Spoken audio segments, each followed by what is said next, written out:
여러분, 오늘 말씀은 무너지지 않는 스승이라는 주제의 말씀인데요. 스승이란 남을 가르치는 사람을 말하는 거죠. 세상에는 남을 가르치는 사람들이 참 많아요.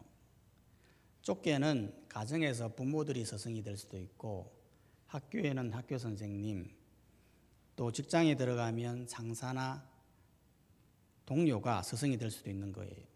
또 넓게는 나라의 지도자가 스승이 될 수도 있습니다. 스승이 주는 영향력은 아주 크죠. 스승이 어떤 생각을 가지고 지도하냐에 따라서 그 사람의 인생이 결정되기도 하는 것입니다. 하지만 오늘날 너무나 안타까운 것은 스승이 제대로 지도를 할 수 없다는 거예요. 스승이 조금만 마음에 들지 않으면 바로 고소하고 고발하고 그런 분위기니까 제대로 지도할 수가 없어 그냥 방치하는 거죠. 물론 스승이라고 해서 다 좋은 스승은 아니에요. 어떤 스승은 사람의 인생을 망치는 사람도 있고 또 사람에게 어떤 영향도 미치지 못하는 그런 스승도 있는 거예요. 그러면 어떤 스승이 좋은 스승일까요? 오늘 본문을 통해서 좋은 스승의 모습을 발견하기를 원합니다. 먼저 오늘 본문에 보니까 총 3사람의 스승을 보게 되는데요. 첫 번째가 누구냐 하면 바로 가마리엘이라고 하는 스승이에요.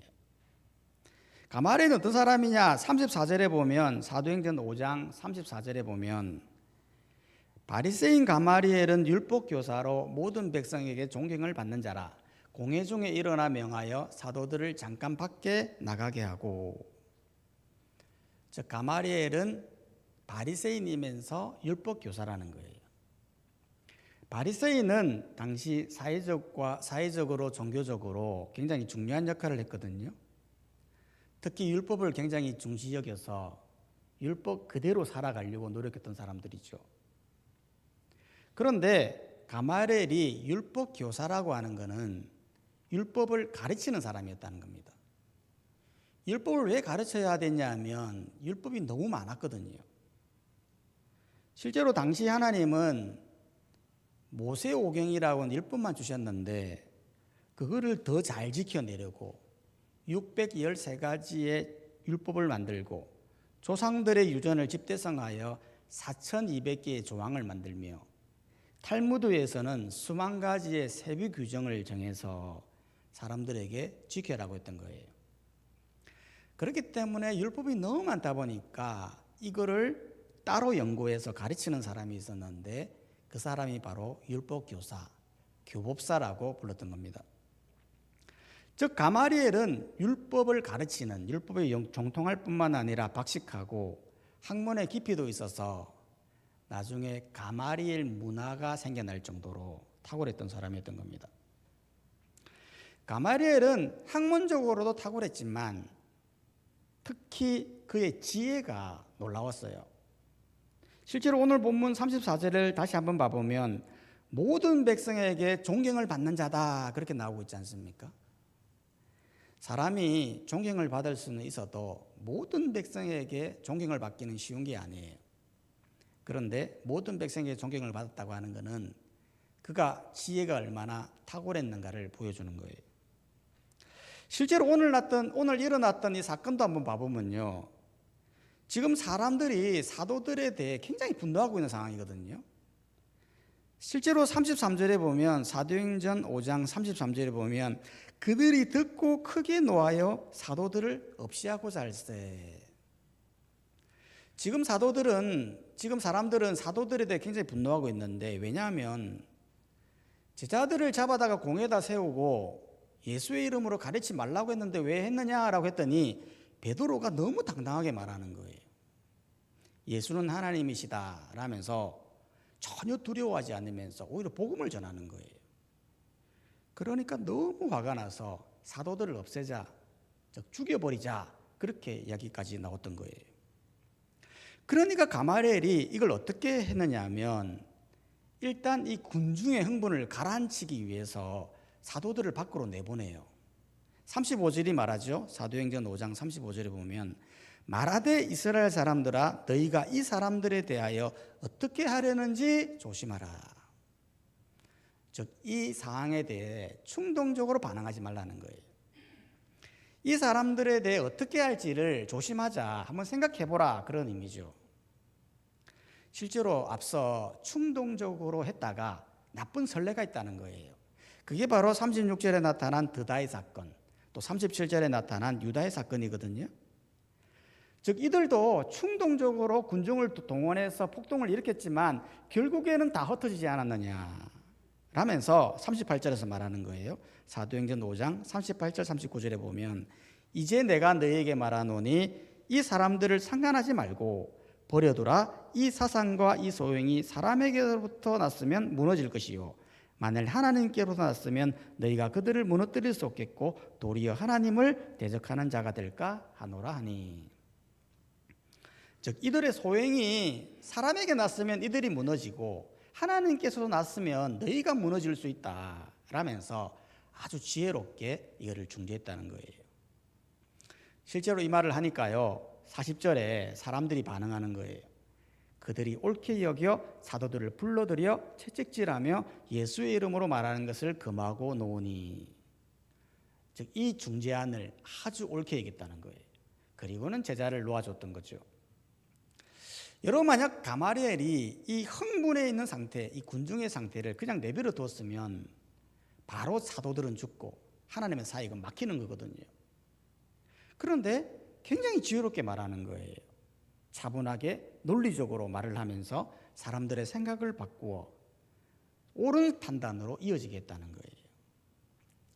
이걸 보면 가마엘이 참 멋지지 않습니까? 지성이라는 건 이럴 때 사용하는 거거든요.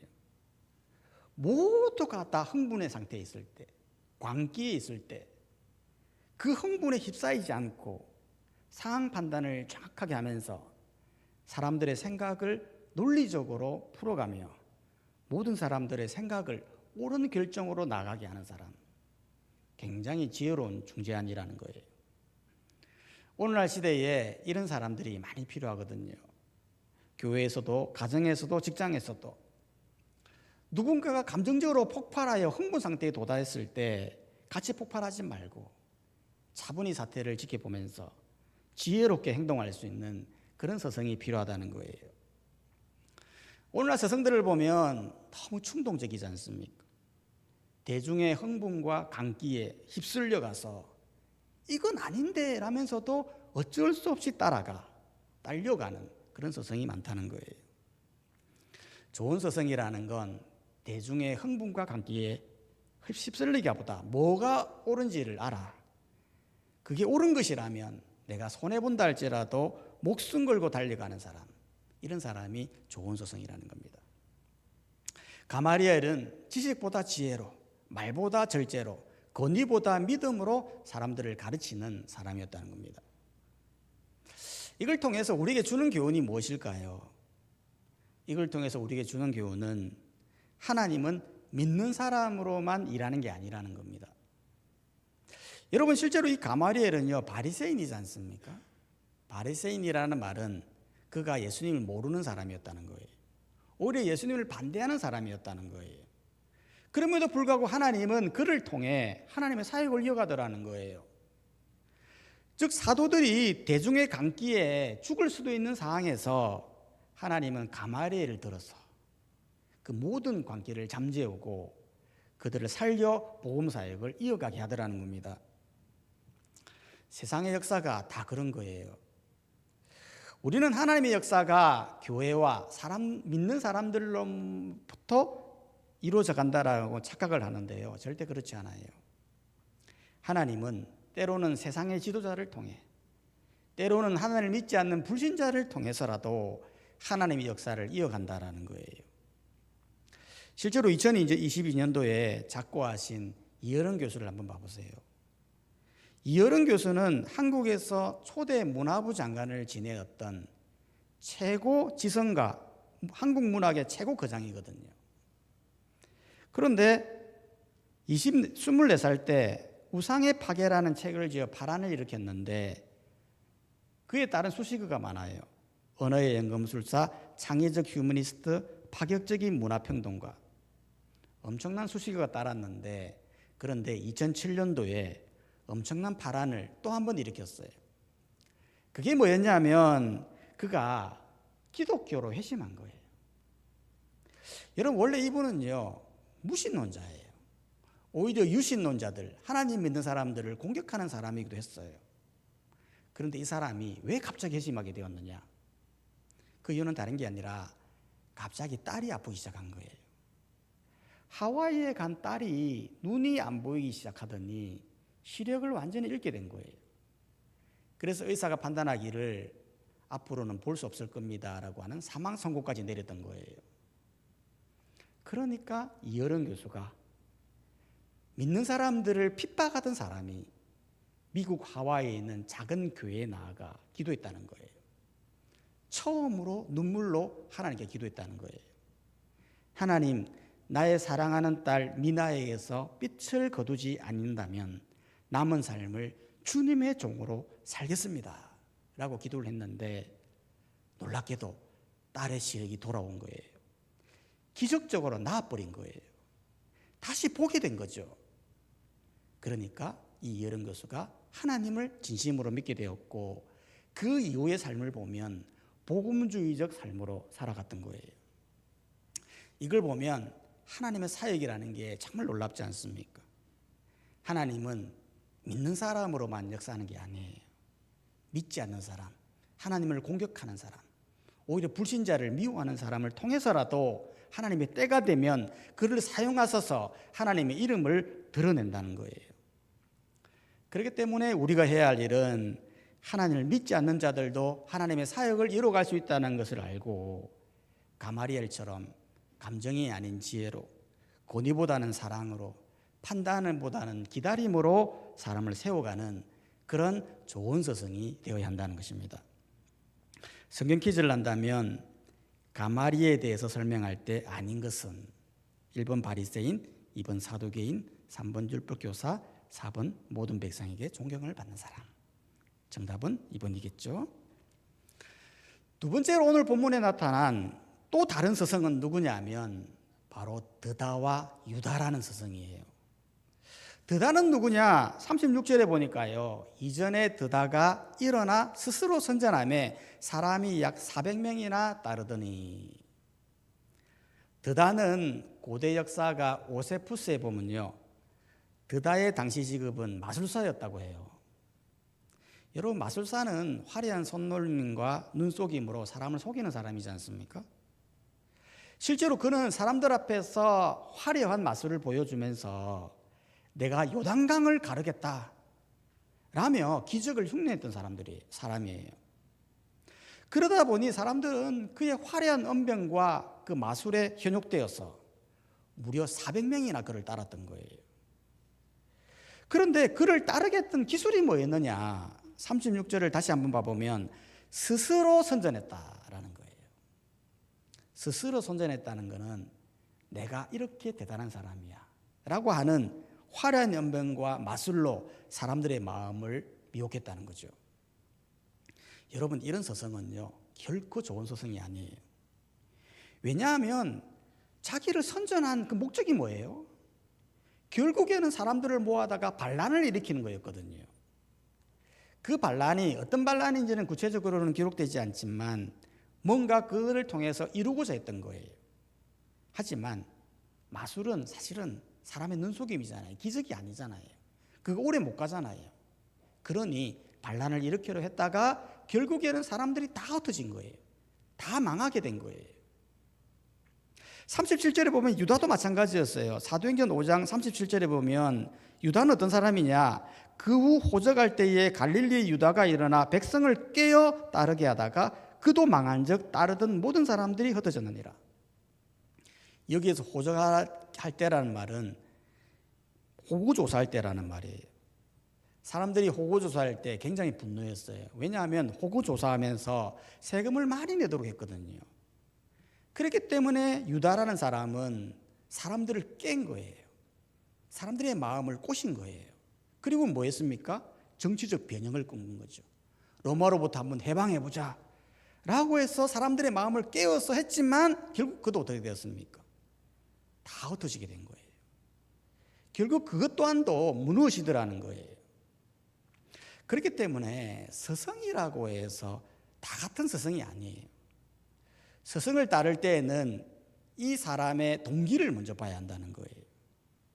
특별히 사람들의 마음을 깨는 사람들, 나 특별한 사람이야 라면서 허세를 부리는 사람들, 자기 이름을 내세우고 허세를 부리고 자랑을 하고 호의를 베푸는 그런 사람들을 굉장히 조심해야 된다는 거예요. 왜냐하면 그 허세에는, 그 사람의 마음을 깨는 데에는 다 목적이 있기 때문에 그런 거예요.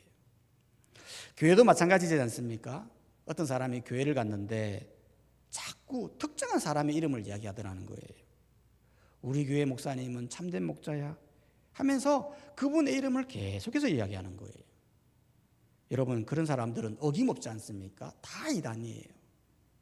교회에 갔는데 예수님 외에 특정한 사람들을 계속 이야기하면 틀림없습니다. 그것은 바로 이단인 겁니다. 실제로 허경영이라는 사람은 자기 이름만 불러도 암이 치료가 된다잖아요. 그래서 어떤 사람은 하루 종일 집에서 허경영 한다고 하는 거예요. 그 암 한번 나아보려고 계속 그러고 있는 거예요. 여러분, 이게 다 잘못된 서성이라는 거예요. 여러분, 좋은 서성은요, 자기를 높이지 않아요. 왜냐하면 좋은 서성일수록 자기가 어떤 사람인지를 너무나 잘 알거든요. 여러분, 사람들 앞에서는 대단한 사람이지만 자신을 돌아보면요, 자기가 얼마나 연약한 사람이라는 것을 스스로 알게 돼요. 인간은 하나님 앞에서 얼마나 인간이 작은 존재인지, 하나님 앞에서 내가 얼마나 큰 죄인인지, 내가 얼마나 보잘것없는 존재인지를 단박에 알게 되거든요. 그렇기 때문에 자기를 높일 수가 없죠. 자기를 높인다고 하는 것은 이미 그 마음속에 교만한 마음이 자리 잡고 있다는 의미예요. 실제로 예수님도 한번 봐보세요. 여러분, 예수님은 하나님이시잖아요. 하나님이시면 그 자체로 높은 거 아닙니까? 그런데도 불구하고 단 한 번도 자신을 높이지 않아요. 오히려 인간의 세계로 내려와 인간의 몸을 입어요. 사람들의 발을 씻겨요. 나귀를 타요. 왜 그렇습니까? 왜 낮은 자세로 살까요? 그게 좋은 서성의 모습이라는 거예요. 자기를 높이기보다 남을 낮게 여기고 남의 성공을 기뻐하고 남을 섬기는 그것이 좋은 서성이라는 것을 하나님을 통해 보여주더라는 겁니다. 오늘날 시대에 이런 서성이 많아야 됩니다. 요즘 서성들을 보면요, 옛날 서성 같지 않지 않습니까? 베품도 없고 헌신도 없고 자기 이익만을 쫓아가 살아가면서 방치하는 그런 모습을 보면서 우리가 실망하는 거예요. 그렇기 때문에 우리는 하나님을 믿는 백성으로서 우리는 예수님처럼 낮은 자세로 남을 섬기고 남의 성공을 기뻐하며 남을 낮게 여기는 그런 낮은 자세에 있는 좋은 서성이 되어야 한다는 것입니다. 세 번째로 오늘 본문에 나타난 서성은 누구냐면 바로 사도들이에요. 여러분, 앞서 가마리엘은요, 자신의 지성과 지혜로 모든 사람들을 마음을 움직였지 않습니까? 그런데 결국 그도 보면요, 예수님을 믿지 않았다는 거예요. 즉 하나님께서 그를 들어 사용하심에도 불구하고 하나님 역사를 이루어갔지만 결국에는 예수님을 모른 채 구원을 이루지 못하고 무너진 거예요. 드다와 유다도 마찬가지예요. 그들은 사람들의 마음을 깨어 현혹시켜서 수백 명을 모아 정치적 변형을 꿈꿨지만 결국에는 다 흩어졌어요. 결국에는 다 무너지더라는 거예요. 하지만 오늘 본문에 나타난 절대 무너지지 않는 사람들이 있었는데 그 사람들이 누구였습니까? 바로 사도들이었다는 거예요. 실제로 앞서 사도들은요, 하나님 가마리엘의 중재로 풀려나지 않았습니까? 그런데 그냥 풀려난 게 아니라 매질을 하고 풀려났어요. 실제로 40절을 다시 한번 봐보면 그들이 옳게 여겨 사도들을 불러들어 채찍질하며 예수의 이름으로 말하는 것을 금하여 놓으니, 즉 그냥 놓아준 게 아니라 채찍질했다는 거죠. 여기서 채찍질이라는 건 단순히 몇 대 때린 게 아니라 예수님이 맞으셨던 40대에 하나 감한 39대를 맞았다는 의미예요. 여러분, 39대를 맞는다. 얼마나 아플까요? 우리 같으면 복음 전하다가 이렇게 39대 매를 맞을 것 같으면 금방이라도 나 다시는 예수님 이름 전하지 않겠다, 뭐 그렇게 말할 거 아니겠습니까? 그런데도 이렇게 맞고도 이들의 반응이 뭐였느냐? 41절은 말을 하는 거예요. 사도행전 5장 41절에 보면 사도들은 그 이름을 위하여 능력받는 일에 합당한 자로 여기심을 기뻐하면서 공회 앞을 떠나니라. 그렇게 막아도 이걸 합당하게 여겼다는 겁니다. 오히려 기뻐했다는 거예요. 그리고는 42절에 보면 그들이 날마다 성전에 있든지 집에 있든지 예수를 그리스도라 가르치기와 전도하기를 그치지 아니하니라. 그렇게 막고도 당연하게 여겼던 거죠. 오히려 기쁘게 여겼다는 거예요. 그리고는 날마다 집이든지 성전이든지 예수를 전하는 삶을 살았다는 겁니다. 어떻게 해서 이럴 수 있었을까요? 그거는 다른 게 아니라 사도들이 알았던 거예요. 이 세상의 모든 서성은 다 무너지지만 절대 무너지지 않는 서성이 있는데 그 서성이 바로 42절에 보면 예수는 그리스도다, 예수는 메시아다, 예수는 하나님이다라고 하는 이 서성은 절대 무너지지 않고 죄와 사망의 권세를 이겨내고 부활하시는 그 예수님만이 무너지지 않는 서성이라는 걸 알았기 때문에 너무나 당당하게 말하는 거예요. 실제로 예수님은 앞서 제자들에게 말했잖아요. 누가복음 6장 22절에 보면 인자로 말미암아 사람들이 너희를 미워하고 멀리하고 욕하고 너희 이름을 악하다 하고 버릴 때에는 너희에게 복이 있도다. 앞서 말했거든요. 너희가 핍박을 받는다, 엄청난 고난이 따르게 된다, 그때에도 기쁘게 여기면 복이 있다, 그렇게 이야기했어요. 그러니까 그런 상황이 오니까 당연하게 받아들이는 거예요. 기쁘게 여겼다는 거예요. 날마다 복음을 전하는 삶을 살았다는 거예요. 그렇기 때문에 우리도 마찬가지예요. 여러분, 이 세상을 보면요, 자랑하는 사람들이 많잖아요. 자신의 지성을 막 자랑해요. 자기 알고 있는 것들을 막 자랑해요. 어떤 사람은 자기 재물을 자랑하잖아요. 나 이만큼 벌었고 이만큼 떵떵거리고 산다라고 막 자랑하잖아요. 세상 사람들을 보면요, 자기들이 제일 똑똑한 줄 알아요. 자기가 이렇게 사는 것이 엄청나게 잘 사는 것처럼 자랑해요. 재물을 자랑하고 학벌을 자랑하고 권력을 자랑하고 하는데요, 여러분 분명히 알아야 돼요. 그거 오래 못 가요. 다 무너져요. 다 흩어져요. 하나도 가지가지 못해요. 하지만 결국 무너지지 않는 절대 서성은 무엇입니까? 주는 그리스도시요, 살아계신 하나님이라는 거예요. 그렇기 때문에 우리는 이 이름을 위하여, 예수님을 위하여 이 땅에서 당하는 고난도 오히려 기쁘게 여기면서 남은 여생 주님 나라를 위해 복음을 전가하는 그런 삶을 우리가 살아야 한다는 거예요. 그렇게 절대 무너지지 않는 그 예수님을 스승으로 모시고 복음 전하며 살아가는 모든 성도님들이 되시기를 주님의 이름으로 축복합니다. 이 시간 다 함께 찬송가